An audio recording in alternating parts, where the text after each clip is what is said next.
एक समय की बात है, एक छोटे से गांव में, जो कि धुंधले पहाड़ियों के बीच स्थित था, वहां एक छोटा सा लड़का राहुल नाम का रहता था। राहुल एक साधारण लड़का था, जिसमें पहाड़ियों के पर्दे में छिपे रहस्यों की उत्कृष्ट जिज्ञासा थी। एक दिन, जब चांदनी रात गांव पर अपनी भयानक छाया छोड़ रही थी, तब राहुल एक पुराने, छोड़ा हुआ बड़े भवन के पास पहुंच गया। गांव के लोगों के चेतावनियों के बावजूद भवन को भूतों से भरा हुआ कहा जाता था, लेकिन राहुल की जिज्ञासा ने उसे भागे नहीं दिया और उसने इसके अंधेरे कोनों को अनजाने में ढूंढने का निर्णय किया। राहुल जैसे ही खराब द्वार से अंदर कदम रखा, उसकी पीठ में एक ठंड की चुभन महसूस हुई और उसने महसूस किया कि अंधेरे की भारी भरकमी उसके चारों ओर घुस रही है।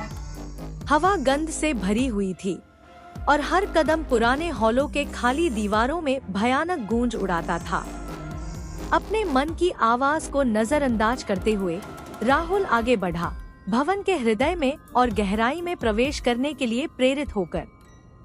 लेकिन जैसे ही वह भवन के उत्तराधिकारी हॉलों में गहराई में प्रवेश करता गया, राहुल को लगा कि वह अकेला नहीं है। सुक्षिप्त शब्दों का गूंज सुनाई दिया और छायाएं सामने से बाहर होने वाली थी। डर राहुल के हृदय को काट रहा था, लेकिन उसकी जिज्ञासा ने उसे आगे बढ़ने के लिए मजबूर किया, भवन के हृदय में और गहराई में।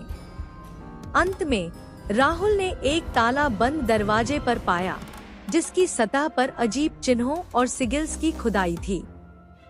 उसके कंपनी दानों के साथ वह दरवाजे को छूने के लिए बढ़ा और जैसे ही उसके ऊपर खींचने वाले हाथ आए, एक अचानक ऊर्जा की बौछार उसके ऊपर से हो गई। दरवाजा एक गर्दनजोड़ चीख देने के साथ खुल गया।